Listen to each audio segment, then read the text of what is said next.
함께 보셔야 할 말씀은 신약성경 야고보서 1장입니다. 어제까지 열왕기하 말씀을 다 읽었고 오늘은 야고보서 읽는 시간입니다. 야고보서 1장 우리 1절부터 18절까지 말씀만 함께 봉독하겠습니다. 신약성경 야고보서 1장 1절부터 18절까지 말씀, 신약성경 371쪽 전후를 보시면 되겠습니다. 1절부터 함께 봉독합니다. 하나님과 주 예수 그리스도의 종 야고보는 흩어져 있는 12지파에게 문안하노라. 내 형제들아, 너희가 여러 가지 시험을 당하거든 온전히 기쁘게 여기라. 이는 너희 믿음의 시련이 인내를 만들어내는 줄 너희가 알미라. 인내를 온전히 이루라. 이는 너희로 온전하고 구비하여 조금도 부족함이 없게 하려 함이라. 너희 중에 누구든지 지혜가 부족하거든 모든 사람에게 후히 주시고 꾸짖지 아니하시는 하나님께 구하라. 그리하면 주시리라. 오직 믿음으로 구하고 조금도 의심하지 말라. 의심하는 자는 마치 바람에 밀려 요동하는 바다 물결 같으니 이런 사람은 무엇이든지 죽게 얻기를 생각하지 말라. 두 마음을 품어 모든 일에 정함이 없는 자로다. 낮은 형제는 자기의 높음을 자랑하고 부한 자는 자기의 낮아짐을 자랑할지니 이는 그가 풀의 꽃과 같이 지나감이라. 해가 돋고 뜨거운 바람이 불어 풀을 말리면 꽃이 떨어져 그 모양의 아름다움이 없어지나니 부한 자도 그 행하는 일에 이와 같이 쇠잔하리라. 시험을 참는 자는 복이 있나니 이는 시련을 견디어낸 자가 주께서 자기를 사랑하는 자들에게 약속하신 생명의 면류관을 얻을 것이기 때문이라. 사람이 시험을 받을 때에 내가 하나님께 시험을 받는다 하지 말지니 하나님은 악에게 시험을 받지도 아니하시고 친히 아무도 시험하지 아니하시느니라. 오직 각 사람이 시험을 받는 것은 자기 욕심에 끌려 미혹됨이니 욕심이 태한즉 죄를 낳고 죄가 장성한즉 사망을 낳느니라. 내 사랑하는 형제들아, 속지 말라. 온갖 좋은 은사와 온전한 선물이 다 위로부터 빛들의 아버지께로부터 내려오나니 그는 변함도 없으시고 회전하는 그림자도 없으시니라. 그가 그 피조물 중에 우리로 한 첫 열매가 되게 하시려고 자기의 뜻을 따라 진리의 말씀으로 우리를 낳으셨느니라. 아멘. 18절까지만 봉독했습니다. 네, 감사합니다. 오늘 말씀 읽기 본문은 야고보서 1장입니다. 열왕기하 말씀을 어제까지 다 읽었고 이제는 4월 마지막 기간에는 신약의 야고보서를 읽게 될 것입니다. 오늘 야고보서 첫날이어서 어떤 책인가 잠시 살펴보고 오늘 1장의 내용을 대하겠습니다. 여러분 갖고 계시는 말씀일기 책자를 보시면 야고보서 개요가 있는데요. 우리 페이지 15페이지 보시면 야고보서가 어떤 책인지 간략하게 나와 있습니다. 잠깐 좀 살펴보겠습니다. 15페이지 야고보서 개요 처음에 보시면 들어가면서 행위 없는 믿음은 참된 믿음이라 불릴 수 없다. 믿음에는 반드시 행함이 따름이 강조되고 있는데 야고보는 유대인의 그리스도인들에게 서신을 통해 진정한 믿음은 행위로 드러나야 한다라는 것들을 강조하고 있다라고 했습니다. 그래서 야고보서는 참된 믿음이 어떠한 것인가라고 할 때 행위 없는 믿음이 아니라 참된 믿음은 행위로서 드러나야 된다라는 것들을 강조하고 있는 것입니다. 자연스럽게 어떤 믿음이 있다고 하면 그것이 참되게 믿는다라는 것은 삶이 동반되는 것이 정말 믿는 것이지 믿음이 동반되지 않는다고 하면 그 마음속에 있는 믿음이 참된 믿음이 아니라는 것들을 강조하는 책이 야고보서인 라는 것을 설명하고 있습니다. 그래서 진정한 믿음과 매일의 실제적인 삶이 어떻게 드러내는지 잘 보여주고 있는 통합적인 그런 책이다라고 설명하고 있습니다. 그래서 이런 내용을 통해 이 땅에서 요구되는 삶에 대한 바른 자세에 대해서 교훈을 남겨주고 있는 그런 책이다라고 했습니다. 대부분 서신서에 보면 바울 서신에 많이 강조되는 것 중에 하나가 이신층, 믿음으로 말미암아 의롭게 되고 구원을 받는다. 이것이 아주 강조되었다 보니까 그것에 그냥 믿음만 강조했는데 삶이 드러나는 것에 대해서 약간 부족한 것들이 실제적으로 나타나게 되었습니다. 그래서 야고보는 그것이 참된 믿음이 아니라 실제된 참된 믿음이 있다고 하면 각자의 삶에 있어서 다양하게 만나는 상황에 있어서 어떻게 믿음을 가진 자가 살아야 되는지를 구체적으로 알려주고 있는 것입니다. 그래서 우리가 성경을 읽을 때 물론 로마서나 갈라디아서 같이 이신층의 내용들을 잘 강조하는 그 내용뿐만 아니라 실제 삶이 어떻게 드러나는지를 함께 읽으면서 성도로서 바른 삶의 모습이 드러나야 될 것을 야고보서 통해서 교훈받을 수 있다라는 것입니다. 그리고 야고보서의 기록자와 기록 연대를 보면 기록자는 1장 1절에 표현이 되어 있습니다. 야고보라는 그리스도의 종 야고보라는 그런 표현이 있는데 이 그리스도의 종 야고보가 실제적으로 누구냐라는 견해는 학자마다 약간 다릅니다. 예수님의 동생 야고보라라고 말하는 사람도 있고 예수님의 제자 중에 야고보라라고 말하는 사람도 있습니다. 근데 어떤 것이 진짜인지는 정확하게 알 수는 없습니다. 추측적으로 예수님의 제자라고 말하는 분도 있고 또 예수님의 동생 야고보라 말하고 있는 그런 사람도 있습니다. 두 가지 견해가 있다 이렇게 생각하시면 되고요.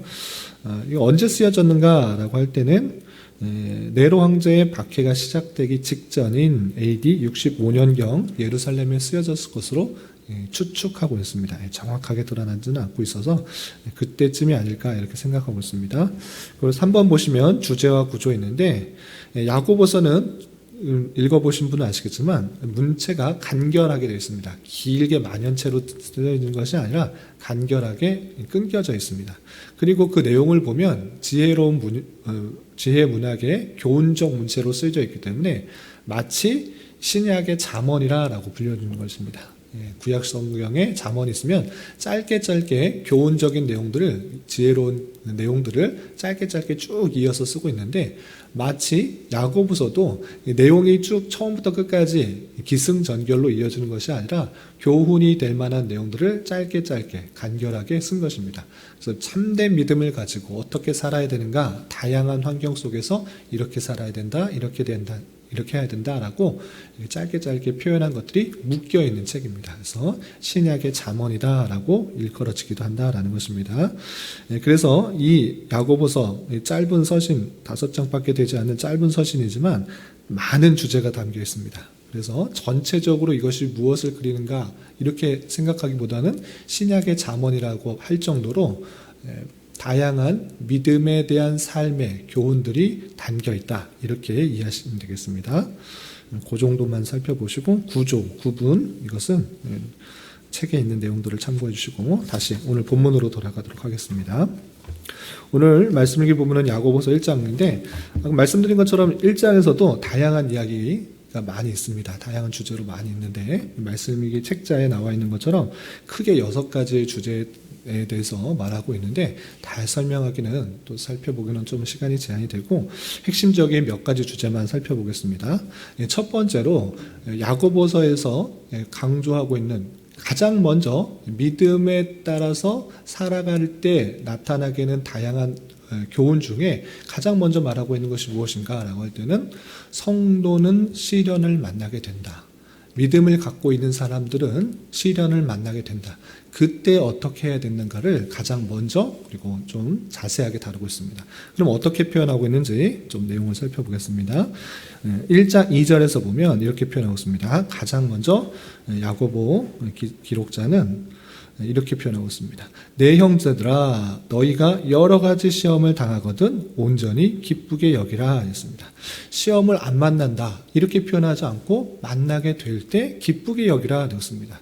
우리가 흔히들 착각하기 쉬운 것은 신앙생활 열심히 하면 평안만 있고 기쁨만 있고 즐거움만 있다 이렇게 생각할 수 있는데 그렇지 않은 것입니다.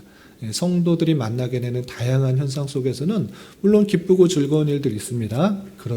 그렇지만 그렇지 않고 여러 가지 시험이 또 어려움이 닥칠 수 있다. 그렇게 될 때, 그런 것을 만날 때 어떠한 자세로 있는 것이 참된 믿음을 가지고 있는 것인가 라고 할 때 그것을 기쁘게 여기라. 그것이 참된 믿음을 갖고 있는 성도의 자세다라고 표현하고 있는 것입니다.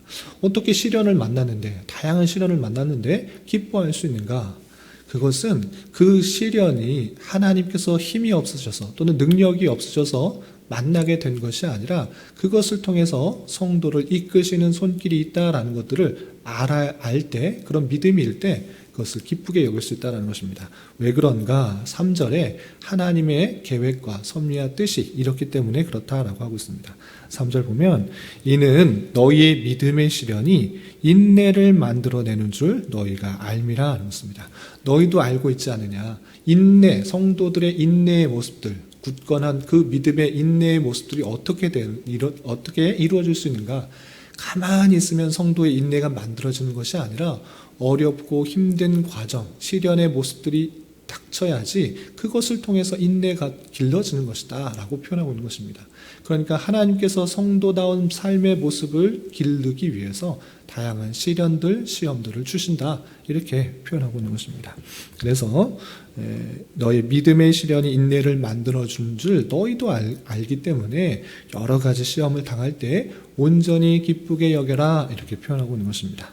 그리고 4절에서 계속해서 보면 인내를 온전히 이루라. 성도는 그 인내, 단단한 굳건한 그 믿음이 있어야 되기 때문에 그것을 온전히 이루라. 왜 그런가? 너희로 온전하고 구비하여 조금도 부족함이 없게 하려 함이라 나왔습니다. 성도는 어떠한 사소한 또는 크고 작은 여러 가지 일들 때문에 좌우되는 것이 아니라 온전히 굳건하게 해서 하나님의 백성에 합당하게 삶으로 드러날 수 있도록 그렇게 하신다. 그렇게 만들기 위해서 가만히 있으면 그렇게 생기는 것이 아니라 크고 작은 적당한 시련과 시험, 어려움들을 주셔서 그것들을 이겨나가는 과정을 통해서 성도가 더욱더 굳건한 믿음, 그 인내의 온전한 모습들을 이룰 수 있기 때문에 여러 가지 시험을 만날 때 낭만과 불평, 좌절에 그치는 것이 아니라 기쁘게 여기는 것이 합당한 믿음의 성도다라고 교훈하고 있는 것입니다. 그리고 이것과 거의 비슷한 말씀이 여러분들 잘 알고 있는 로마서에 표현되어 있습니다. 바울 사도가 로마의 교회에 있는 성도들에게 로마서 5장 3절과 4절에 이렇게 표현하고 있는 것입니다. 다만 이뿐 아니라 우리가 환난 중에도 즐거워하나니, 환난이 있다고 하면 슬퍼하고 낭망하고 좌절할 수밖에 없는 것 같은데 오히려 환난 중에도 즐거워한다라고 표현하고 있습니다. 왜 그런가? 바울 사도는 환난이 인내를 만들고 인내는 연단을 만들고 연단은 소망을 이루게 되기 때문에 환난 중에서도 기뻐할 수 있는 것이 성도다라고 표현하고 있는 것입니다. 그래서 성도가 삶을 살아가는 과정 속에서 늘 기쁘고 좋은 일만 있으면 좋겠지만 그렇지 않고 다양하게 하나님의 섭리의 손길 가운데 크고 작은 여러 가지 시험을 만나게 되는 줄 알아 그 시험을 이겨나갈 수 있는 것이 성도다라는 사실들을 잊지 말아야 될 것입니다. 그리고 시험에 관련된 그 부분을 조금 더 좀 뒷부분에 설명이 되어 있는데 그것과 함께 좀 살펴보겠습니다. 조금 내용을 건너뛰어서 12절에 시험에 관련된 그 표현이 또 있습니다. 12절 보면 시험을 참는 자는 복이 있나니 이는 시련을 견디어낸 자가 주께서 자기를 사랑하는 자들에게 약속하신 생명의 면류관을 얻을 것이기 때문이다. 시험을 만나게 될 때 참는 자가 인내하고 견디는 자가 복되다 이렇게 표현하고 있습니다. 왜 그런가? 시련을 견디어낸 자가 주께서 자기를 사랑하는 자들에게 약속하신 생명의 면류관을 얻게 되기 때문에 그렇다라는 것입니다. 시험을 만날 때 그것을 견디지 못하고 쓰러지면 생명의 면류관을 하나님께서 약속하신 그 면류관을 얻을 수 없다. 오히려 그 시련들을 이겨나가는 것, 참는 것 그것이 복되다. 그것을 잘 견뎌라 라고 표현하고 있습니다. 그래서 시련을 피할 수 있는 것이 아니라 시련을 안 만나는 것이 아니라 시련과 어려움들, 시험들을 잘 감당하는 것이 생명의 면류관을 얻는 아주 귀한 은혜이기 때문에 그 시련을 만날 때 잘 견디고 또 인내하라 라고 권면하고 있는 것입니다. 그리고 피해야 될 것, 시험을 만날 때 피해야 될 것이 있는데 그것이 무엇인가? 13절 이하 이렇게 표현했습니다. 사람이 시험을 받을 때 성도가 여러 가지 어려움과 환난, 또 시련, 또 시험 같은 그런 상황이 찾아올 때 있습니다. 그때 어떻게 하지 말아야 되는가 할 때 내가 하나님께 시험을 받는다 이렇게 말하지 말라 이렇게 표현하고 있습니다. 왜냐? 하나님은 악에게 시험을 받지도 아니하시고 친히 아무도 시험하지 아니하시니라 했습니다. 하나님께서 시험 주신다고 하고 시험 만나겠는데 왜 시험하지 않는다라고 표현하는가? 이것에 한글로 되어 있는 성경에 좀 부족한 점인데 표현하기 뭐하긴 좀 오해할 수 있는 표현인데 하나님께서 시험하지 않는다라는 것은 죄에 빠지도록 유혹하지 않는다라는 그런 템프테이션의 시험인 것입니다. 하나님께서 성도를 더 연단시키고 훈련시키기 위해서 점검하시는 테스트, 그런 시험이 있으나 하나님께서 죄에 빠지도록 그것을 믿음이 연약해지고 죄에 빠지고 하나님과 관계를 멀어지게 하는 시험, 그 유혹을 하지 않는다 이런 뜻인 것입니다. 그래서 하나님께서 나를 유혹해서 죄에 빠지게 한 것이다. 내가 믿음에 연약해진 것은 하나님께 그 원인을 돌리지 말라라는 것입니다. 하나님은 그런 분이 아니시다. 하나님께서는 악에게 시험을 받지도 않으시고 또 친히 누구도 유혹하여 죄에 빠지도록 하는 분이 아니다라는 것들을 기억해서 하나님께 원망과 불평을 돌리지 말고 하나님 그 믿음의 시련들을 잘 견디고 극복해야 할 것을 표현하고 있는 것입니다. 그리고 사람이 시험을 받아 죄의 유혹을 받아 실제로 죄에 빠지게 되는 것은 그 원인이 어디에 있는가? 14절 15절에 이렇게 표현되고 있습니다. 오직 각 사람이 시험을 받는 것은 자기 욕심에 끌려 미혹됩니다 라고 표현했습니다. 자기 욕심들이 끊임없이 일어나서 세상적인 욕심, 좀 내가 원하는 그런 자기 생각의 뜻에 따라서 계속 생각을 이끌어 나가다 보면 그 욕심 때문에 죄에 빠지고 그 유혹에 빠지는 것이지 하나님께서 주시는 거 아니다라고 표현하고 있는 것입니다. 그래서 사람이 시험 받는 것은 자기가 갖고 있는 헛된 욕망, 헛된 욕심, 그런 정욕들 때문에 나타나게 되는 것이다라고 표현하고 있는 것입니다. 그래서 15절에 잘하는 표현에 이렇게 결론 짓고 있습니다. 욕심이 잉태한 즉 죄를 낳고 죄가 장성한 즉 사망을 낳느니라 라고 하면서 사람이 갖고 있는 여러 가지 생각 중에 세상적인 욕망, 자기 하나님의 뜻대로 주신 그런 거룩한 욕망들, 그런 거룩한 희망들을, 소망들을 준 것이 아니라 세상적인 욕망, 그런 욕심들, 그런 것들을 가지고 나가다 보면 그것이 하나님의 뜻에 거슬려서 죄를 낳게 되고 또 죄가 계속적으로 이어지면 당연하게 죄의 값은 사망이기 때문에 사망에 이르게 되는 줄 알아. 자기가 갖고 있는 여러 가지 헛된 욕심, 그런 욕망들을 버려야 된다라는 것입니다. 그래서 여러 가지 어려움들을 만나게 될 때 하나님께서는 그것을 다 이겨내어서 인내하고 연단하여서 주님의 뜻대로 나가게 하지만 자기의 헛된 생각으로 가지고 나가게 되면 그것이 죄가 되고 사망이 되는 줄 알아. 그런 여러 가지 시험을 만날 때 잘 견뎌야 될 것을 표현하고 있는 것입니다. 그리고 하나님께서는 어떤 분이신가? 그것을 야고보 기록자는 이렇게 표현하고 있는 것입니다. 17절에 계속해서 이어보면 온갖 좋은 은사와 온전한 선물이 다 위로부터 빛들의 아버지께로부터 내려오나니 그는 변함도 없으시고 회전하는 그림자도 없으시니라 라고 표현했습니다. 사랑하는 형제들아 속지 말라. 온갖 좋은 은사, 온갖 좋은 선물 다 위로부터 빛들의 아버지께로부터 내려오고 그는 변함도 없으시고 회전하는 그림자도 없다라고 표현하고 있습니다. 그러니까 우리가 갖고 있는 좋은 것, 받아서 좋은 것 또는 누려서 좋은 것, 좋은 것이 다 어디서 나오는가? 다 하나님으로부터 나온다. 그러니까 하나님께서 시험 주셔서 내가 이렇게 실망하고 실족하고 죄에 빠졌다. 이런 소리 절대 하지 마라. 그것은 사단이 속이는 것이다. 속지 말고 하나님께서 모든 것을 선한 것을 주는 것이 다 하나님으로부터 나오는 것을 잊지 마라라는 것입니다. 그리고 이 모든 좋은 것이 하나님께로부터 나오는데 덧붙여서 이렇게 표현하고 있습니다. 하나님은 변함도 없으시고 회전하는 그림자도 없다라고 표현하고 있습니다. 회전하는 그림자가 없다. 이게 무슨 뜻입니까? 이 세상의 피조물들은 이 땅에 있는 것들은 해가 시간이 지남에 따라 당연히 해엘의 비침을 받아 이 그림자가 회전하게 되어 있습니다. 그림자가 움직이게 되어 있습니다. 그것이 모든 이치입니다. 그러니까 피조물들은 시간이 지남에 따라 모든 것이 변하게 되어 있습니다. 어떠한 것도 완전할 수가 없고 어떤 것도 연약하고 부족하기 때문에 정말 믿었던 사람들, 아주 친했던 사람들, 사랑하는 그 사람들까지도 마음이 변할 수도 있는 것이고 연약해질 수도 있는 거고 나를 등질 수도 있다라는 것입니다. 그러나 하나님은 그런 분이 아니시다라는 것입니다. 하나님은 변하지 않으신 분이시고 회전하는 그림자도 없으신 분이시다. 언제나 동일하고 언제나 우리에게 좋은 것을 주시는 분이라는 것들을 잊지 마라. 온갖 좋은 것들은 다 하나님으로부터 나온다. 하나님으로부터 시험받는다. 이런 소리 하지 말라. 하나님께서 좋은 것을 주시는 줄 알아. 그분을 더욱더 믿고 의지하라 라고 표현하고 있습니다. 그리고 실제적으로 그분이 어떻게 하셨는가 18절에 보면 그가 그 피조물 중에 우리로 한 첫 열매가 되게 하시려고 자기의 뜻을 따라 진리의 말씀으로 우리를 낳으셨다. 이 피조물들 중에 우리로 진리의 말씀으로 영적으로 하나님의 자녀가 되는 그런 놀라운 일들을 행하신 분이시다. 그것들을 잊지 말라.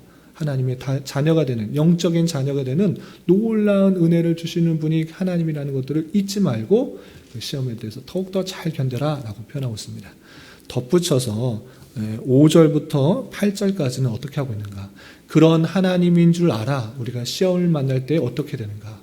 이 시험을 잘 견딜 수 있도록 이 어려움들을 잘 견딜 수 있도록 지혜를 구하라.